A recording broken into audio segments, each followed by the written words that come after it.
ಅಬ್ಬಬ್ಬಾ! ಚಳಿಗಾಲ ಬಂದೇ ಬಿಡ್ತು.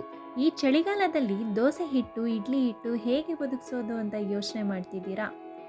ಅದಕ್ಕೆ ಇಲ್ಲಿದೆ ಪರಿಹಾರ. ಇಲ್ಲಿ ನಾವು ಹೇಳೋ ಸಿಂಪಲ್ ಟಿಪ್ಸನ್ನು ನೀವು ಫಾಲೋ ಅಪ್ ಮಾಡಿದ್ರೆ ಇಡ್ಲಿ, ದೋಸೆ ಹಿಟ್ಟು ತುಂಬಾ ಸ್ಮೂತಾಗಿ ಉದುಗುತ್ತೆ. ಅದ್ಯಾವುದು ಅಂತ ಯೋಚನೆ ಮಾಡ್ತಿದ್ದೀರಾ? ಬನ್ನಿ ನೋಡೋಣ. ಮೆಂತ್ಯ.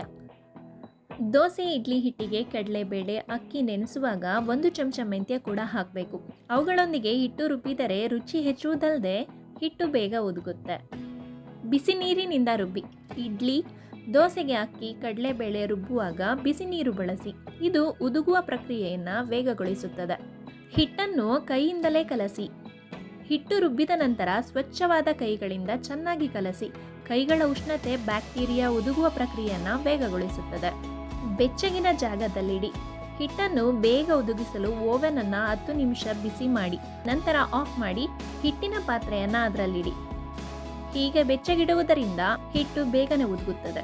ಥರ್ಮಲ್ ಬ್ಯಾಗ್ ಬಳಸಿ. ಚಳಿಗಾಲದಲ್ಲಿ ಹಿಟ್ಟಿನ ಪಾತ್ರೆಯನ್ನು ದಪ್ಪ ಬಿಸಿ ಟವೆಲ್ ಅಥವಾ ಥರ್ಮಲ್ ಬ್ಯಾಗ್ನಲ್ಲಿ ಸುತ್ತಿ.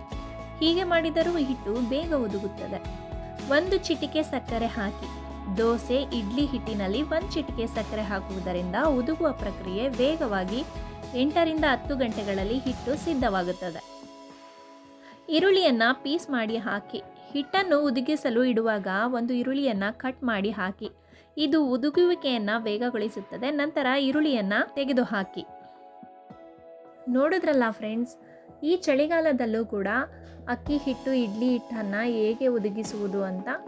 ಈ ವಿಡಿಯೋ ಇಷ್ಟ ಆಗಿದ್ದರೆ ದಯವಿಟ್ಟು ಲೈಕ್ ಮಾಡಿ, ಶೇರ್ ಮಾಡಿ ಹಾಗೂ ಸಬ್ಸ್ಕ್ರೈಬ್ ಆಗೋದನ್ನು ಮರಿಬೇಡಿ.